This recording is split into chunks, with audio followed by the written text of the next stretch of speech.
Up.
Hello, hello, hello, everybody. Welcome, welcome, welcome.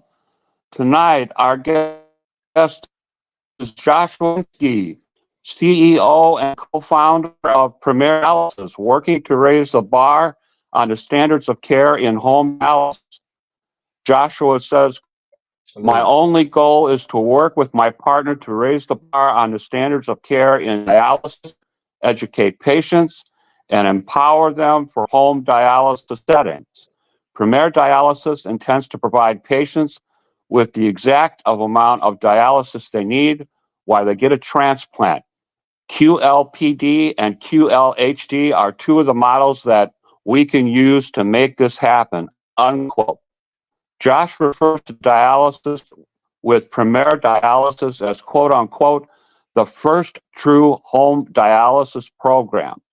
The aim of Premier Dialysis is to change the entire home dialysis industry by ensuring all patients are given their options of and not going from zero dialysis to 12 hours a week or 8 to 10 hours on a PD cycler. Dipzinski and Dr. Samuel, I'm going to mispronounce this name again, Salameh. How do you pronounce that, Josh? Salami. Dr. Salami. Salami, thank you. Bad, Yes. Uncle Jim. Created Premier Dialysis to change dialysis for patients, to change the industry forever by being ultra attentive to each and every patient's quality of life. At Premier Dialysis, they work not only to give you the best quality of peritoneal / home dialysis, but also to prepare you for kidney transplant. Joshua and Premier use innovative methods to make sure your dialysis experience is a true home dialysis experience. Blood is drawn at your home. Physicians, social workers, and dietitians visit you at home, taking the travel out of your medical treatment. At Premier Dialysis, they strive to empower patients through innovative methods they use to perform peritoneal dialysis. There are three innovative alternative protocols. The first is QLPD. This is a dextrose-free, cycler-free dialysis methodology that focuses on a patient's quality of life, recognizing that is the most important concern in a CKD patient's kidney disease journey. The protocol results in fewer insulin requirements, better protection of the peritoneal membrane, cycler-free treatment, more time to live life, lower hospitalization rates, and maintained residual function. If QLPD is not appropriate for you, then the alternatives are QLPD cycler, a modified version of our QLPD protocol that results in less cycler time and fewer dextrose solutions, or QLHD home hemodialysis, which also focuses on maintaining a greater quality of life with fewer home hemodialysis stays and is more focused on the patient's specific needs. These protocols are designed to help the patient, resulting in more freedom and flexibility, a less restrictive diet, less impact on your heart, and longer lasting residual kidney function, all designed to help you relax. Please give a warm welcome to Joshua Dipzinski. Josh, how you doing tonight? I'm doing very well. Thank you for having me on to talk about this. No worries. Did I get everything in the introduction right? Did I make mistakes? No, you're good. You know, no mistakes made. It's all good. Thank you. Good, good. Please tell us a little bit about where you grew up, your education, and your employment experiences. Sure. I was born in Flint, Michigan. So there wasn't water issues then, so that was okay back then, in the 80s. That was later on, so I'm okay. But we moved, I went to high school in Grand Blanc, Michigan. Then I went to the military for a little bit and just to Corps school. I went to boot camp and then we ended up at Corps school, which is like a medic. And that was my first experience ever having anything to do with healthcare. Previous to that, I was just interested in business, or maybe I wanted to be a pharmacist or something of that nature. Um, and then after that, I ended up, with the healthcare experience, getting a job as a technician. So I worked at Fresenius. And from that point, I went to get my bachelor's in nursing at Western Michigan in Kalamazoo. And then my wife and I got married and moved to Chicago. We bought a house in Logan Square, and both of our kids were born there. And after 7 years, we came back to Michigan. And at that point, I got a position as an acute dialysis nurse. I'd been in dialysis the entire time. Um, but prior to coming back to Michigan, I had my first experience working in a peritoneal dialysis department program in Bolingbrook, Downers Grove, Streamwood, Illinois, and Villa Park as well. So I got to see a different side of dialysis I hadn't seen before from working in the in-center. And there was just a bit more freedom and flexibility for those patients. And I learned about extraneal at that time as well.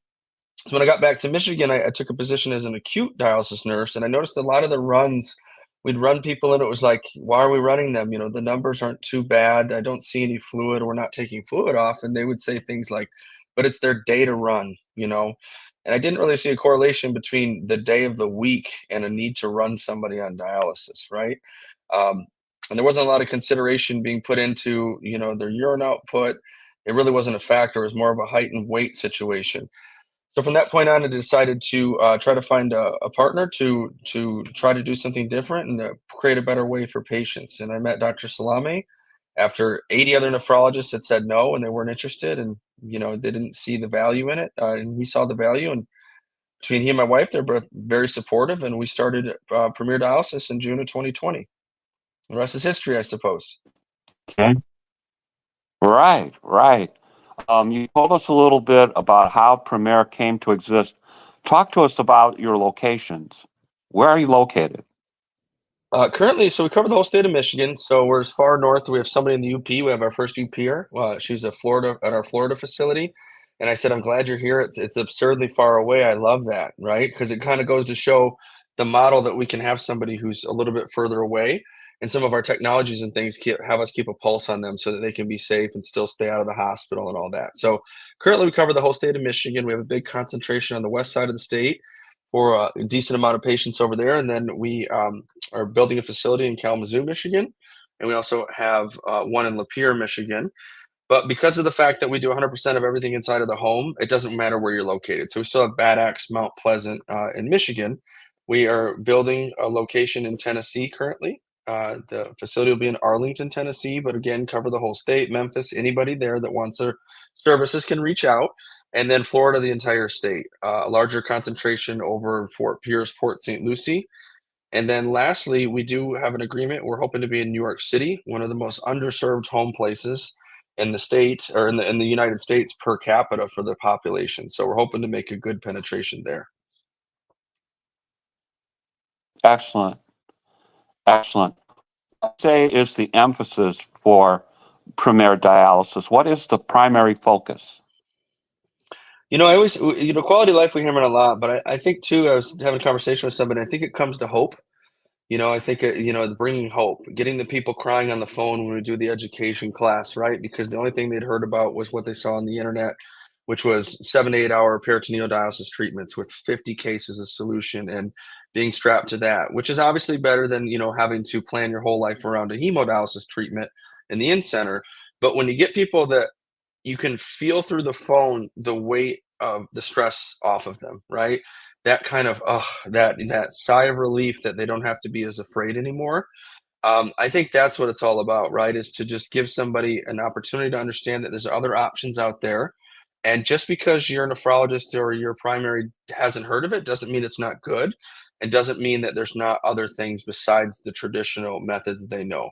So the true mission is to really give people their life back, where dialysis becomes a small portion of their life and not their entire life, that they're not feeling sick after a treatment and that they can do the things they want to do. I think that's the biggest premise for Dr. Salami and I. Okay. Who is Dr. Salame and what is Premier?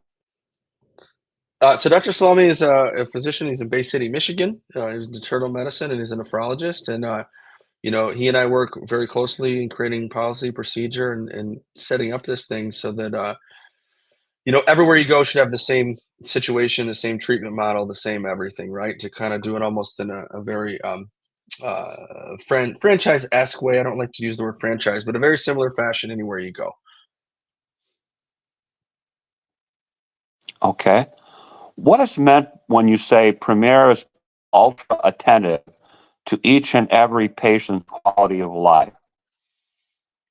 I think that the traditional treatment models are kind of more, clinician centric, right? They're less patient centric because the calculators and things that exist, that are sometimes made by the companies that may provide products, I don't know. They tend to be kind of aggressive and heavy on the dialysis. And just as I mentioned, you kind of had in the preload there that, if on a Monday you're not on dialysis and on Tuesday you need, 3 sessions of 4 hours a week, that's kind of a weird jump, right? To not need anything and then all of a sudden you need the whole kitchen sink thrown at you. So I think it's just really important to try to assess the patient completely and meet with them to help them, figure out what they need, specifically for themselves and not just be overly aggressive with the way that we treat. So we want to be ultra attentive in the fact that not everybody's the same. Your body's different than my body. Our peritoneal membranes are different. We have a different reaction to the solutions. We have different fluid removals. We have different urine outputs. We have different stages in the disease of the kidney. So when you take on those things into consideration, all of our treatment plans are individualized. So out of our current 170 patients, I'd say very few have a similar treatment plan because everybody's going to need an adjustment based on the effect of it. So it's not cookie cutter. And so I guess that's where the ultra attentiveness comes in. It has to be specialized. Okay. I just want to let people know that the website for Premier Dialysis is https://premier dialysis.com. And if you want to learn more about Premier and about Josh, please go to my personal Facebook page. If you look for the broadcast on my personal Facebook page, Jim Myers on Facebook, Myers, in the comments, I've listed all of the research that I've done. All of the links are there. So the things that we're talking about tonight, you can find on Premier's website, and you can find more information out about Premier and Joshua and the good doctor and all about what these guys are doing, because it's very, very innovative. And I want to make a suggestion that you do check it out. And I'll make sure that I also repost that material when we do the replay. Please explain to us why you refer to Premier Dialysis as the first true home dialysis program. Well, if you have a job and you end up sick in the hospital and, heaven forbid, you weren't prepared and you crash into dialysis and you decide you want to do peritoneal dialysis, you're probably going to have to take off 2 weeks worth of work, right? A nurse is not going to come and say, hey, you know what? You get out of work at 5. Let me be there at 5:30, and then you have to leave for work at 7. So I'm going to be there at 6 a.m. to do this procedure with you. So you're going to have to take time off. So even though it's a home program, you're going to have to go there and dedicate 2 full weeks. And then you have to pivot and relearn the process essentially in a new environment. So the whole process was, of course, it spawned during COVID, but we come to the home for everything. So that's the initial training, everything, blood draws, medication administration, everything. So, and when I mentioned you earlier, the clinic visits, we do those virtually. So typically the nurse is going to be there, to be holding an iPad or an assessment. We will do some virtual visits that way. And then we do in-persons as well quarterly. So you do have to be seen in person by a physician. It's a requirement. But for the most part, it's virtual. And so you get to stay at home. And especially I'm in rural Michigan. So when you're up north and it's 2 hours to the most, the closest unit or the home program, that's a challenge. So when we bring it to you, you really get to get the full home experience. Excellent. So, if I understand correctly, blood draws are done at the home, physicians come and visit at the home, social workers and dietitians meet you at the home. You have these virtual visits with your center. Yeah, they're virtual, so they don't come. So I want to clarify, like Dr. Salami has indeed been to a few patients' house. Kudos to him, but not a normal routine. No leather doctor's cases, but they are there virtually. So they're virtually there with them at the home. So they don't come there all the time every single month. They have in the past, but not on a regular basis, just to clarify. Why is it a staple at Premier to take the travel out of medical treatment? Well, there's transportation issues. There's expenses with gas, right? The kidney fund will give you some gas money, but only to a certain extent. And, of all the appointments you have, if we can help you to reduce just a few and to keep a couple dollars in your pocket, that's a good deal. And if you have other doctors that need special tests, you can tell us, we'll add it on there. If you need a TSH, it's not a standard dialysis test, but you can let me know and I'll get that and I'll fax it to your primary. So you don't have to be a pincushion, right? We try to centralize it and coordinate as a hub for them to make sure that they're not having to do excessive pokes and visits with other doctors, and try to coordinate a little bit. We don't take over all the care, but any help we can give them to expedite, we like to do that. Excellent. Excellent. One thing I noticed that's a little different about Premier, a lot of dialysis patients feel that their dialysis center withholds information from them. Why is it important to explain all options to the patient at Premier Dialysis? Well, I think we all have our biases, right? Like I'm definitely a peritoneal dialysis guy, right? And then you see on LinkedIn and different places, there's the big hemo advocates and all that sort of thing. And interestingly enough, I think it's important to know about everything to make the most educated decision. However, there are just statements of fact that are, not really opinions, right? That peritoneal dialysis is safer for the heart, for people with heart disease. Our version doesn't have dextrose in it. So when you Google on the internet, you're going to read all about dextrose-based solutions and machines and cyclers, and we try to avoid those as much as possible. But kidney disease is progressive, and as much as our model is very good at slowing the progression, it's not going to stop it, right? So you're going to need to advance to further types. So we talk about them all because, first of all, it's a Medicare requirement. So if you've never heard of peritoneal dialysis, then somebody did you a disservice, because you're supposed to know about all five, right? Which is in center. You're supposed to know about also home hemodialysis, peritoneal dialysis, getting a transplant, or choosing to do nothing. And I think that with our model, the last choice, it's always somebody's choice. But one of my favorite stories I was sharing with you earlier, Jim, is that, one of the guys that is our patient now, he was like 65 and he had a friend of the family who's constantly getting, hospitalized, fistula surgeries, always sick, always in the hospital. He said, I would rather die. He goes, there's no way. So, I go to his house and I educate him and I say, listen, IV pull, 1 2 liter bag, 10 minutes to go in, cap it off, put it away, go to the movies, go to your grandkids event, whatever. Come back in the morning, hook a sterile bag, half a cup of coffee, and you're done. Write down and log your information so we can keep an eye on you. And he looked at me and he said, well, that's kind of a no-brainer, huh? Now it's been 7 months and he's active on the transplant list, right? And that's the moments that it's all about. It's about letting people know there's other options, and without a doubt, I'm biased towards PD, and I will tell you about all the other ones. And we offer them all, right? Because we can't poke at the other folks that don't do what we do if we don't offer all the services, right? So it's important to know about everything so you can be educated. That is the key to me, is fully educated and well-rounded. And for us, that includes family members.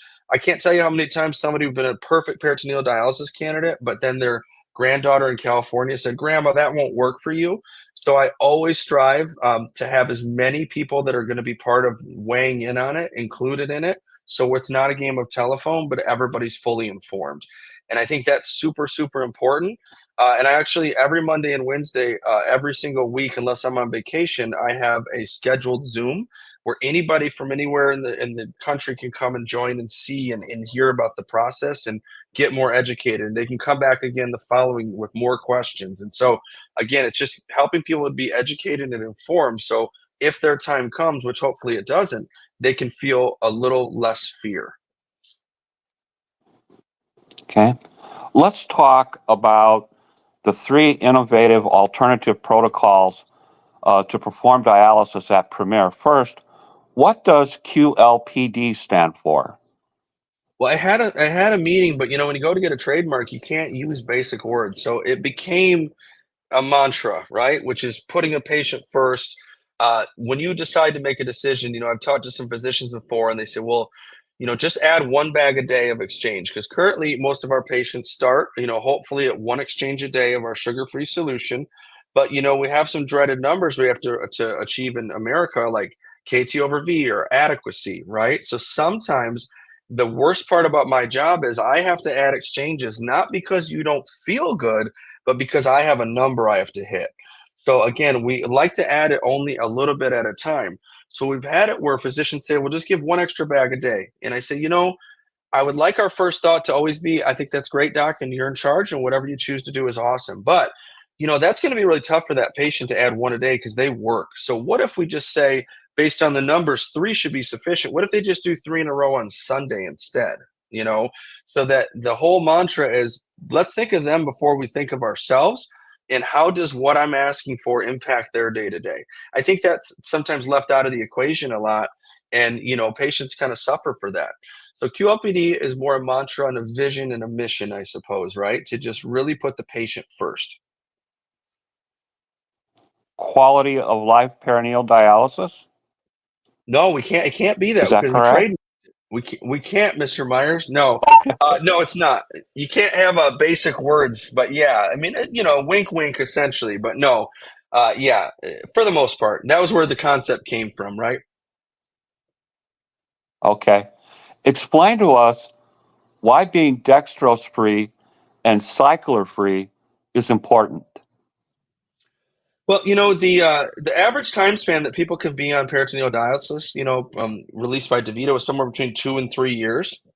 And the real rationale for that is not anything other than the fact that the vascularity and the blood vessels in the peritoneal membrane are impacted by the sugar and the dextrose inside of the PD solutions. So our goal is to try to keep as the less the dextrose, the better in the membrane, because it preserves it. So that's why our number 2 patient is still on 4 years going strong with the single exchange and still urinate 1,600 a day. 1,600 cc's a day of urine. Now, granted, she started at 2,400, right? Because it's a progressive disease. But keeping the dextrose out is going to protect the membrane. It's going to reduce the insulin needs, hemoglobin A1Cs. We had a patient that was transferred from a larger organization. She had just started dialysis. They put her right on the cycler. She had 10 liters a night. Again, 0 to 60 on that one, right? It wasn't very much of an incremental Mhm. approach. And because of that, her hemoglobin A1C was at 11.8. So she was with us for 90 days and it dropped down to 6.2. That's how impactful the dextrose in the solutions of a traditional treatment are. So we just try to avoid that as much as possible to protect the patient. Okay. What are some of the advantages to QLPD? I'm sorry. That's okay, no problem. The overall advantage is, with this model, it's about optimal starts, right? And I think, I've kind of talked before with others that it was never with bad intention, but it seems in the past 30 to 50 years, the goal of the nephrologist was to push off dialysis, if you will, or protect the patient from dialysis until they had very low 5 and 6, GFRs and percentages of their kidneys left. And for that reason, they were trying to protect them from the hemodialysis chair because it's a rough life. And it's tough to be in that chair for 4 hours and you're tired and you don't feel good when you leave. And it's just not the best quality of life, right? And so I think that the most important part is when you start at the right time. Again, we try not to use numbers at all. People aren't pieces of lab paper, they're individuals. And so you have a larger assessment piece to them. How are they feeling? What are their symptoms? But if you start it when it's time, when the doctor says it's time, and that could be sooner than later, it's really important to get ahead of the disease by, if you see the writing on the wall, to do that. So I think that that's the biggest piece of it. Okay. Are there circumstances where QLPD protocol is not appropriate for a particular patient? You know, QLPD is ultimately the best for somebody who's just getting new to dialysis, or if you've just started dialysis within a year. We typically find that folks that have been, if you've been on and you're listening to this and it's been 5 or 6 years on hemodialysis and you don't urinate any longer, there's no way that we would ever begin to tell you that, hey, you can do 1 bag a day and you're going to be just ship shape. So that would be, the wrong thing to say. And we do tell people in the education process, hey, depending on your disease, if you have diabetic neuropathy or different things or protein in the urine, sometimes you can escalate very quickly where you're going to need to progress to, a little bit more dialysis. So we always like to be clear that this is individualized. It's not going to be the recipe for everyone. But even those people that have been on hemo for a while, thinking about peritoneal dialysis, we still have modified versions of that. You brought up QLPD cycler. So that's a modification again, where we're going to try to utilize less dextrose, and we're not going to just give you a traditional treatment, because nobody here gets a traditional treatment that you would get anywhere else, standard at somewhere else. Okay. Are there circumstances where a patient may be a better candidate for QLHD, or a patient may choose quality home hemodialysis? Yeah, I don't, listen. I mean, there's people that are just, one of the things I hear a lot is, you're going to have to go on hemo anyway, so why even do the PD, right? The PD doesn't last, and we hope to kind of dispel that, or change that thought process, right? Home hemo is great if you have done PD before, like in 20 years ago, and then you had a transplant and you tried to come back to it and it doesn't work and your membrane's not working well. For me, the place for hemodialysis is after peritoneal dialysis has failed.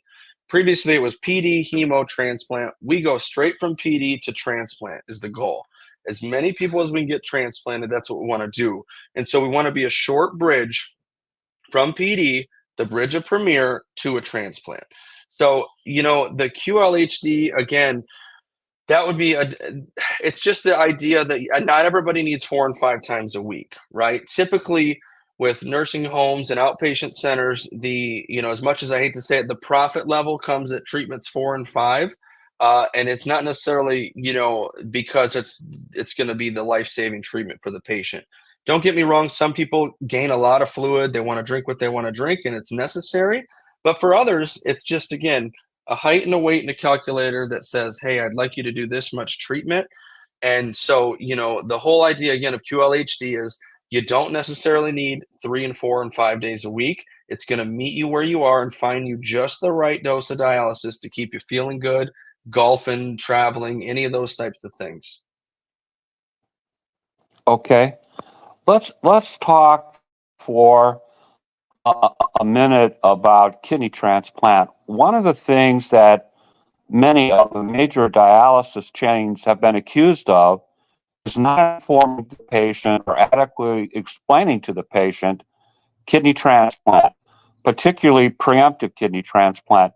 Yet on your website, Premier's stated goals is to explain all the options concerning kidney transplant, and it has the goal of helping patients achieve a kidney transplant. Why is Premier so different in this regard? Well, I think the whole focus here is people versus profits, right? It's the patient, not the money. So it's not about having the most amount of patients we could probably get our hands on, possibly. It's not about that, right? It's about making an impact and making people think twice about their treatment models and how they treat patients, and, putting the patient first. So for us, the transplant, we've had 6 so far in 3.5 years. That's pretty darn good for a smaller place. I hope we get more than that. I'd love to be known as the place where people come to get transplanted.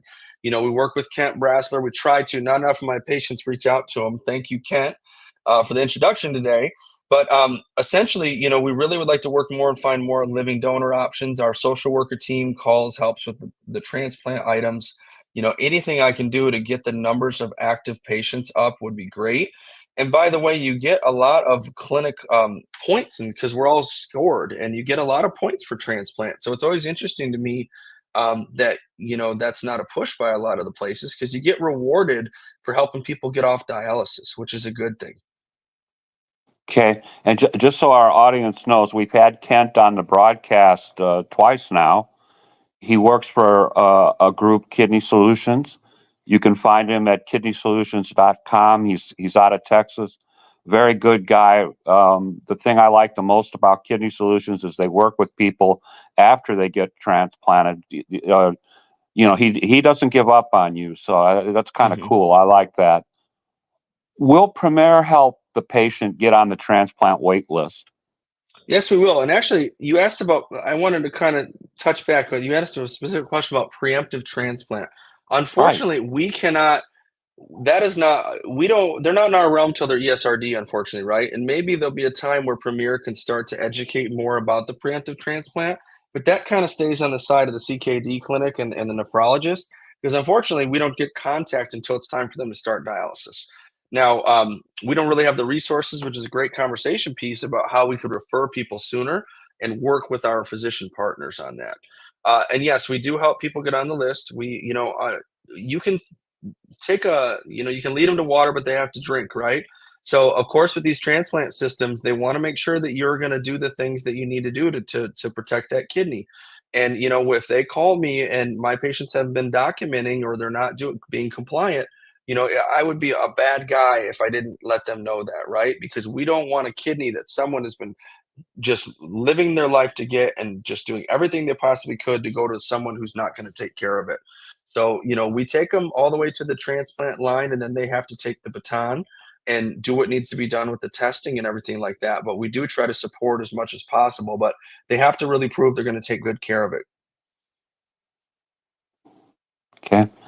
I want to ask some questions that were contained in your FAQ section. I was very impressed with the way that Premier handles that on their website, and I found some of them very, very interesting, perhaps noteworthy for our audience. Is the patient allowed to keep his or her own nephrologist? Yeah, so we take it on a case. We always allow the opportunity to have the nephrologist that you have potentially credential with us, right? Meaning it's not a closed unit. We don't deny people from having that. But really, the question begs is if you're looking for a change and you want to try to do something new and innovative, potentially and most likely the physician that you already have may not be so innovative or willing to do it. So why would you come to Premier just to kind of take the same methodology from one facility to another? So, it's always a conversation to be had. And there are physicians, don't get me wrong, that are excited to learn and want to try something new. And by all means, come along. But again, when it comes to politics and physician relationships and all that things, what matters to me is the patient. So that can all go by the wayside. It's all about patient choice and getting the best for them and having them be happy every day, or at least more good days than bad days. And so that's what it boils down to. So yes, in short, you can potentially keep your physician, but it's a question of, is your physician willing to try some new things that really might benefit you, that are specific to you? Okay. You've mentioned supplies a couple of times in our broadcast. I want to ask you directly, how does the supply situation work with Premier's home dialysis? Will the home be overwhelmed with supplies the way you see in a normal home dialysis situation? No, I mean with home hemo, you get a literal pallet, right? And I always kind of smile. Well, it's not smile worthy, but they're pushing home hemo a lot, especially like in New York City. And I just imagine that pallet going up a New York City like 50 foot, or 50 flight building, and how does it even get up there when the elevator's broken? Like just the thought process of like in a studio in New York, why is this what we're promoting, right? Again, are we promoting this for ourselves or for the patient? Because that sounds terrible to me. And how about busting into the water system in a 1900 New York building? I bet there's some lead or asbestos. So anyway, sorry, I digress. But when it comes to the supplies, right, ours is 6 boxes. So 6 boxes because each box has 6 bags. And mind you, disclaimer, that's if you're a QLPD, like, true QLPD patient, that's what you get is 6 boxes, 6 bags, a box of mini caps, and a box of drain bags. That's it. Stick that in a closet. Nobody's going to know. The traditional PD treatment, first of all, I hate to tattle on everybody, but you can get split deliveries. So those of you that are on PD already, you don't have to get 40 at once. You could call and ask your facility, hey, do you love me? Can you spend the extra 25 bucks and let me get 2 deliveries a month? Because literally that's the difference between your house being full or not, is 25 bucks. So hate to tattle on everybody for that. But anyway, so a traditional is about 40 cases in your home, along with drain bags and things of that nature, and the cycler. So again, ours is cycler free, as long as we can possibly keep it that way. And then you get 6 boxes. So very minimal supply. And I think that's a tough myth that everybody thinks is true that we have to always kind of fight against. Okay. Tell us, what does Premier do to help patients avoid infection? You hear about home dialysis, peritoneal dialysis all the time, people getting peritonitis. Can you talk to us a little bit about that? It's really unavoidable. It is. If you do, it's very avoidable if you do how we teach you, right? If you wear the precautions, the gloves that, we provide in certain circumstances for people that get repeat infections, we'll give them gloves, we give masks, we give hand sanitizer, soap. I also have this tray that I made. So I was trying to show my tray here. That is a device that holds the transfer set and all of your supplies in one area. And I had this made, and it took a long, long time, but it's here. But it's another way to kind of give you a safe space to do your treatment. Because listen, not every place is super tidy, and that doesn't mean that you're going to get an infection, right? It doesn't mean that. But this is one of the ways that we try to help with that, is to create this little space where you can put your connector, your cleaning solution, your gauze, all that stuff up here, so that you have a clean area every time. We give them bleach wipes for that. But you're never going to avoid it 100%. And I think getting too comfortable is our biggest culprit. Oh, it's fine. It's not a big deal. I just bumped my set, and that's where you say, I think it's going to be fine. And then it turns out it's not fine. But one of the things we do is our patients all have antibiotics on them. We don't send people to the hospital for peritonitis. So if you call me and say you contaminated, I would say, okay, let's put a cap on it. I'll be there in a little bit to get a sample, and we're going to fill you up with some antibiotics, right? Let the doctor, we have our protocol set up. And if you start treating it within the first hour or two, it's not going to grow and manifest into something that's going to take you off PD. And to that point as well, I had a family member the other day say, well, she keeps getting a peritonitis, and so it's not a good idea for her. And I said, if you're going to balance out getting a peritonitis and needing antibiotics, or getting on a hemodialysis machine where they're probably going to take too much fluid off you, they're going to stop your water pills, you're not going to urinate anymore, and you're going to lose your residual renal function, I'm going to take the risk of an infection all day long. And I'm going to ride this peritoneal train until it's time where I'm forced on that hemo machine. But having the idea that it's, the peritonitis is not worth the risk, I think is really having people sell themselves short. Okay. How long is Premier's form of home dialysis training, and how is it different from, let's say, chain centers dialysis training? I really want people to be able, everybody, especially think of a long-time hemo patient, right? They've done it 15, 20 years. Like, they know it all, right? Like, they've been through the ringer. They might have did PD back in 81 and they thought it was terrible because, so they're kind of out there advocating. So part of the education piece for me is I want our patients to be able to defend and explain the difference between what they do and other people do. So understanding the dextrose free, understanding the fact that we're encouraging them to drink fluids. We have an unrestricted diet for them under certain circumstances. It's individualized, of course, but they're encouraged to drink. They urinate all the time. They haven't lost their pee. And those are the things. So the education is really focused on differentiating the traditional treatment and what they do so that they can run to the neighbor and scream it from the mountaintop and be very smart about it. So other than that, we're just in the home. We teach about CAPD, the APD, which is the cycler, all of that. We teach about the different strengths of the solution. So that's all very similar. But I think the only real difference is, we'll extend it as long as need be, whether that's 10 days, 14 days, 20 days. I've done it up to 3 weeks, and, you just don't quit. I just finished with a gentleman who's blind double amputee. So anybody can do it, right? That's all I want to say for encouragement on that. Okay. Let's talk about the length of dialysis sessions with Premier. How long are the sessions with QLPD, and how do they differ in length from other dialysis groups? Well, it's essentially a CAPD manual exchange, right? QLPD is one exchange a day. And the difference is typically you would do back to back 3 or 4 a day, right? Like 2 hours and then take it out and put another one in 2 hours. And sadly, I've seen people that do that, and a lot of times it's because of like machine alarms, right? Where they tried the cycler at night, but then they got like a low drain alarm, and instead of spending the time to tweak and fix the prescription, by the nurse, they're like, you know what, just go ahead and do manuals all day, right? Because that made I didn't have to do a bunch of data mining to figure out and how to fix the problem. So why don't you just do 4 manuals? So I think that's a major difference, right? Is that where it's not 4 a day, it's not hooked to a machine, it's one a day, truly one a day, and that's usually what almost everyone starts with.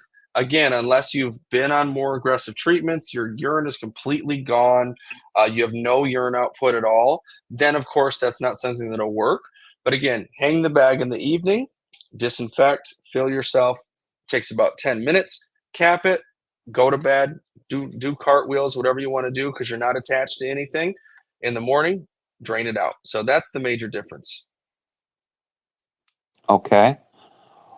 One of the things that you've talked a little bit about so far during the broadcast is sugar-free solutions.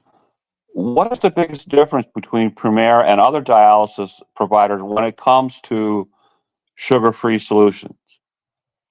Well, they all offer it, right? Or at least now, pretty cool thing is they all say they do it that we do. And actually, one of the providers in town now they do 100% of it in home. So I'm flattered by it, but I think it can be deceiving, right? And one of the FAQs in some of our brochures is when you say that you do dextrose-free treatment and you do the extraneal, the questions I would ask your provider are, how many times have you done it? Do you have a lot of experience? And if so, how long were they able to do it for? I can almost guarantee you that most people, one of the special things about us is we have found a way to maintain people for a long period of time, meeting their goals and outcomes with this exchange. Whereas a physician or a nurse that have offered to do it for you, but they can't figure out that recipe, they're immediately going to put you on a PD cycler, right? So you're going to be on the dextrose solution right away. And then the longer you're on the dextrose solution, you need more and more to get the same result. The membrane, the dwells get shorter, the loads and the volumes get higher. And the interesting thing is the way that the larger providers do it is they make you use dextrose until your membrane is pretty well shot. And then they say, hey, we've got this special thing called extraneal. Now you can use it. Well, the time they bring in the extraneal for you, your membrane's about done. You don't have much left in you to stay on it. You're on a last fill, it's soaking in you all day. So what we did is we said, hey, why don't we bring it to you first? Why don't we protect your membrane instead of bringing it at the end? So we just kind of reverse the idea of first use versus last use. So that's kind of the major difference, right? Is we use the sugar free first instead of last. Okay. Are there patient advocates that Premier dialysis patients can talk to, and how does that work? Yeah, if you guys have, if anybody wanted to send me an email, Josh at Premier, or if you sign up for the Zoom, we could start doing some guest spots. I mean, you just got to tell me what you want. Would you like a 28-year-old working individual who's a teacher, or would you like a 92-year-old lovely woman with large room glasses? We just have every array of patients. So really, there's not anybody that's at that's our patient that wouldn't like to speak about it. Honestly, they're really happy with their treatment. They're really happy with their life. So absolutely anybody that wanted to speak to one of our patients definitely could. We could set that up. Okay. Is it possible for patients to switch from, or switch to, I mean, QLPD from traditional hemodialysis? And if so, how does that transition take place? No matter what, whoever we get, we're going to draw labs on the first day, and then we're going to draw them 48 hours later. We may draw them 48 hours later than that, right? Um, we're going to try to see, based on the data points with the nephrologist, what is the best treatment plan. You'd be so surprised that many people probably listening to this don't take water pills at all. And that's amazing to us, right? Because one of the most important ways to keep the kidney working is to keep it doing something. So we're always amazed when we get patients because we're in skilled nursing facilities that show up that are on peritoneal dialysis with zero support, zero water pills, zero diuretics. So it's amazing that when they come to us, we sometimes starting them on that, they will start urinating when they have not been urinating. And also, they were getting too dehydrated. So if you go to the center and you're being told, don't drink any fluids, restrict what you drink, then you get there. And I was a technician, so I can say it. We would try to take you below your dry weight and see how much fluid we could get off. Well, in that situation, you are making the disease even worse. You have no fluids going through there to keep the trickle going through the kidneys. So they say, what is my value here? Why do you need me? Additionally, the hemo is cleaning the blood so well. Again, what do you need me for? So all of these steps are cyclical and they actually make the kidney disease worse. So if you're transitioning to us, you'd be very surprised that you may still have a little bit of juice in the tank or a little bit of ability to urinate. And it's all just because, for whatever reason, we're very well ingrained to not focus on the residual function or the kidney function you have left. And we just treat it as if it doesn't exist the second you start dialysis. It goes out the window. And it's really important for everybody to focus on that because residual renal function equals mortality, and that is your ability to stay alive. So the more you continue to pee, the better off your overall health is, theoretically in that essence. Okay. We've talked about the fact that premier dialysis patients do not have cookie cutter treatment, the same as everyone else. Can you explain how premier individualizes treatment? Yeah, just kind of like I described there, right? If we have, let's say, a new patient comes into the skilled nursing facility, we want to give them an opportunity. They have a different nephrologist in the community. Well, when they're with us, we're going to try to rest them from the dextrose, get an assessment of their urine output, see what they can do. Maybe there's a new way that we can let them see this process when they're there. So we draw the labs on the first day of their arrival. We do the QLPD model if they're willing, and sometimes they're not. And then on Wednesday we'll redraw the labs, and we may put them on a traditional PD cycler. With that information, we decide what's best for them. I think another great example is a lot of people when they do PD can get full in the middle of the night. So if you put it in at 8 p.m. and it's 2 liters, that can turn into 3 liters by 4 a.m. and you are miserable. So that is the fluid coming out of the vascular system into the abdomen, and you're uncomfortable and you may hate it. And you may not say a word to anybody. But I always tease with the patients, because I still see patients as well. If you don't sleep well, I'm not doing a good job. So maybe that 2,000 turns into 3,000, but perhaps 1,900 of a fill turns into only 26. 26, you can sleep great. 3,000, not so great. So again, it's figuring out what the reaction with the body is to the fluid, and that is how we decide how much to fill with, in addition to the labs with the nephrologist. And that goes for all of it. How will, okay, I'm sorry. How No, will you're a good. patient's quality of life be affected by Premier's innovative treatment methods? Can you talk to us about that? I whenever I do an education class with anybody, I start this with like, "Hey, I hope that you leave this feeling a little bit better, a little more optimistic, with a little bit of hope, right? Because we don't want you to be afraid that your life is going to be taken over by this. So the approaches here are just really focused at finding the right amount of dialysis for the patient so they can do all the stuff that they were already doing. So I always say, whatever you did today, I hope I don't see you for a while, but if I do, I want you to be doing those same things after you meet me. Again, if you work, we want to go to your home at 5:30 in the evening when you get home and then start your training, right? If you got to leave at 7, we want the nurse to be there at 6 to do that. If you work a lot and a lot of overtime, you need to come early, we'll come late at night, we'll come early in the morning. But again, we want to make sure that your life is very impacted by this ESRD diagnosis the best we can. Okay. Um, can people travel while they're on QLPD? Yeah, actually, I have a great picture. I wish I asked for permission to share it. I should have sent it to you. But when you're going somewhere, we'll either mail it to you or Baxter will send it ahead. I typically like to mail it because if you have Baxter send it, you might be there for 4 days and they're going to send you an entire box of mini caps, so it doesn't really make much sense to do it that way. But if you're on a straight QLPD model, you will throw 3 bags in your bag and you'll just get in the car and drive, right? Bring a couple mini caps and bags. I have a great picture from one of the patients. They used the bellhop cart and hung it on it, at the hotel. So I always love to get creative. And with the tray, we also have portable travel cones that is the same as the one on the tray. That way they can throw it in their purse, and when they go somewhere, they can go ahead and have a familiar environment. We also will check and see if we can work with the doctor to change the treatment plan. So if you need a cycler involved in it, along with the traditional model, maybe you can front load the treatment a bit before you leave, and then take some time where you're just doing the QLPD while you're at your location, as long as it's safe for fluid and you're documenting for us so we can check your weight and your vitals and everything. Then we can do more treatment when you get back. So again, it's just trying to check in the approach so that people can do everything they want to do. Okay. Does a premier patient have to have urine output to do QLPD? QLPD definitely want to have residual function, right? It doesn't need to be a ton, it can be a small amount, but it's definitely required because everything we do is based on volume. So whether that's the total volume of urine output that you can do or the total volume of dialysis you need to do on this side, it's all about volume. So the more volume you can put in that 24-hour urine jug, the less dialysis you have to do with us. So I always encourage people, drink, drink, drink, drink, fill it as much as you can.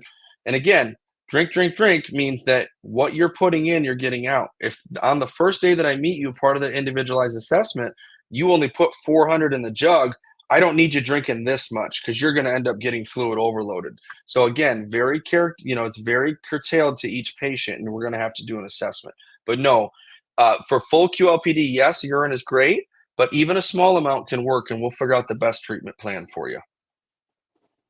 Okay. How often do premier patients see their care team? Sometimes they're doing so great, we have to try to track them down, right? So they're not really having it. They're documenting every day. It's like, hey, I have to see you. I know you're feeling good, but I have to come see you. There's rules here. So, they see the care team as much as they need, right? A minimum of once the beginning of the week to draw the labs. And then the nurse always has to see them every month because we also have, care technicians out there. And so at the minimum of twice a month, they're going to be seen by the care team, the whole care team at least once and at least twice by the nurse.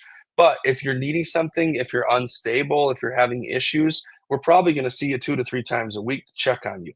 If you're being naughty and you feel like we're not documenting and stuff, we're going to follow up, say, hey, are you actually doing these treatments and stuff?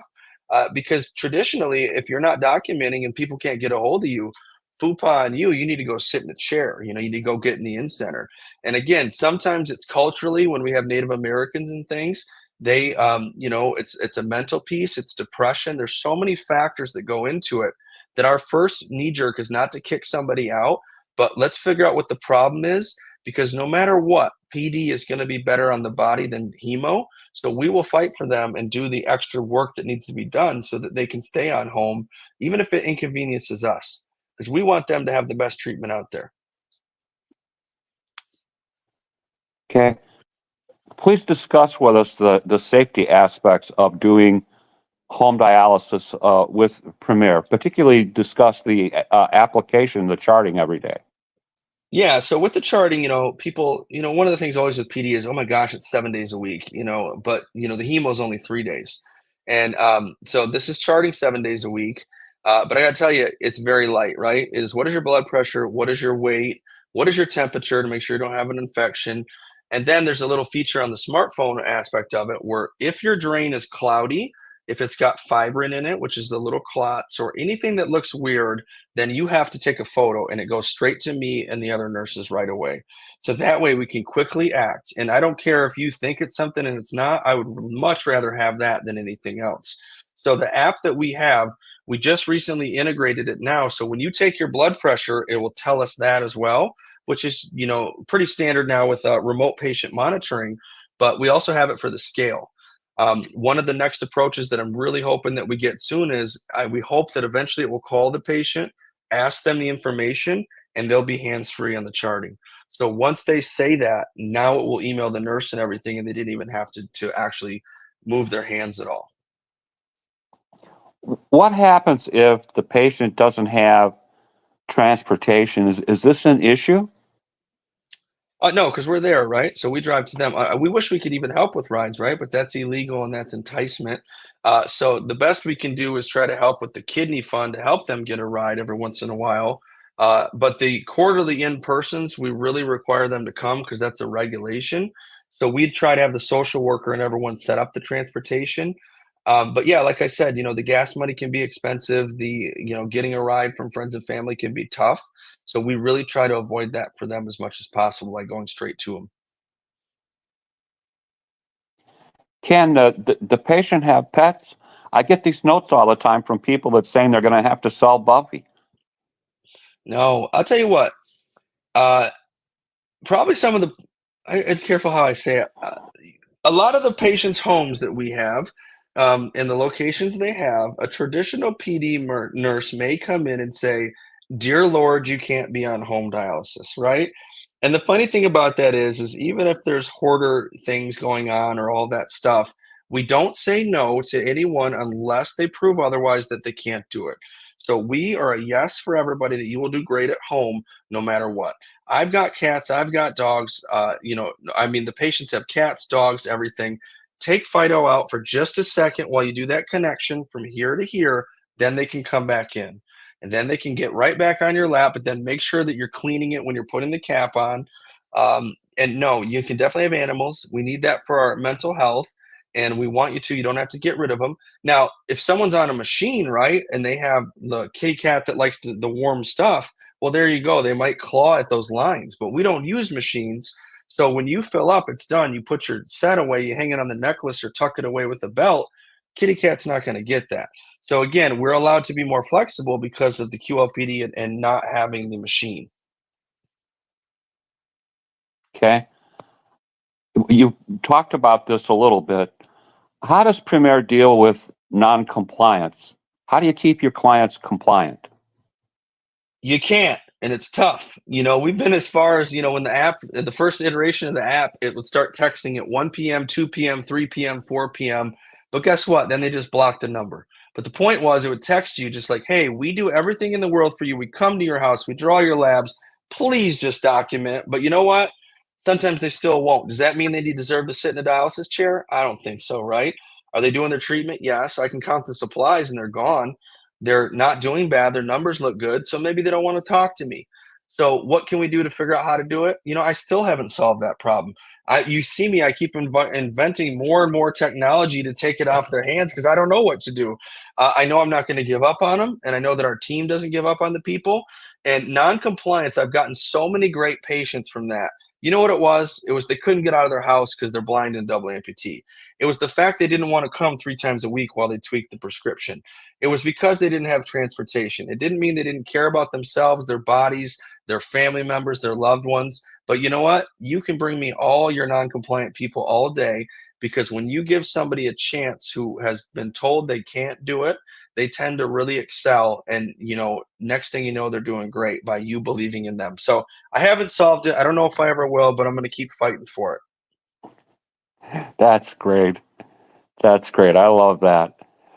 Uh, Please discuss with us Premier's educational programs and what makes it different from the changed educational programs. What are the advantages to Premier's education?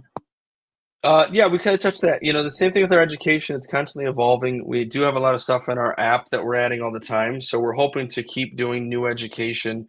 As phosphorus becomes, that's a big issue, obviously. Phosphorus, calciphylaxis, all those things, it's really hammering home. One of the things we're trying to work on, which sounds like space age, is trying to check people's food and being able to let them take a picture of their food so that it can tell if it's a good idea to eat it or not. So that's a ways down the road in partnerships with people, but it's really hard to tell what phosphates and things are in food. So we're really hoping to keep educating and getting people to understand their food intake better, encourage the use of binders so that we can really prevent the larger issues with phosphorus. So that's another educational point we try to do. Are there any new innovations coming up at Premier that you can discuss with us at this time? What's new and exciting, Josh? I kind of touched on it. We have a bunch of, IT integrations that we're doing with some of that. And then, an integration is the ability of my app or our app to communicate with other apps and things. So it kind of is a goal of centralizing everything in one spot so you don't have multiple places to go to as a patient. So everything will kind of work together. And it's really a goal of having less work for the patient. Again, one of the things we do with integrations for our nurses is we're actually using transcription services and AI.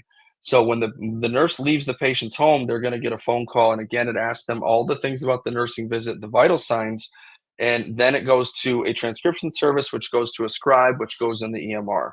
So the nurse is able to focus more on being a nurse and being with the patients, and not having to be afraid that they have 7,000 things to document when they get home because it's already kind of done for them and they can review it. So it's all about streamlining the process and making things less difficult for people and making home dialysis easy. Okay, we're in the home stretch here, Jack. Do you have any final statements that you wish to make to our audience this evening before we conclude the broadcast? Anything that you think is important? Did I miss anything? I think it's really important to always ask questions. That doesn't mean go out and question your nephrologist and say, "Hey, this nurse on that they do this thing or all that," right? But just be always open-minded to trying new things with your team, and really being okay with being open-minded to hearing about other things. Our physicians are great, and there's a great relationship that we all have, and we hold them to such a high standard, but they're not all created equal. They're not all at different conventions. They're not all trying to do new things. And everybody in this world, myself included, has a place to be open minded and learn, right? And so the key takeaways are peritoneal dialysis is great for the heart. It helps you to preserve your residual function great. It's really great to continue to slow the progression of the disease. You don't have to get an infection just because you're on it. You don't have to get rid of your animals. It doesn't have to take over your whole home. All of those myths, are things that are just something that we always try to combat. Hemodialysis can be great too, but again, not everybody needs to go from 0 days of dialysis to 3 times a week for 12 hours, right? So there has to be some middle ground for all of us. And really, be aware of your kidney disease and try to get a kidney early, and if you can't get one, reach out to us, and hopefully we're in your state soon so that while you have to go through this process, it can be as simple as possible and you can spend more time with doing the stuff you like to do with your family. Excellent. Excellent. Wow, what a broadcast, Josh. We learned so much tonight. What great educational statements and raising awareness and really, I'm excited about the prospect of the things that you guys are doing at Premier. I can't thank you enough for coming on and letting us know what's going on. Be so candid with us. We really appreciate you talking to us. Yeah, absolutely. And Mondays and Wednesdays we have Zooms, and I'll set a link for him to share on that, and then I'll also give my email too. So feel free to ask questions and make any recommendations or anything you think. All that. Okay. Well, I've kept you over an hour. I have some things I need to button up with my audience.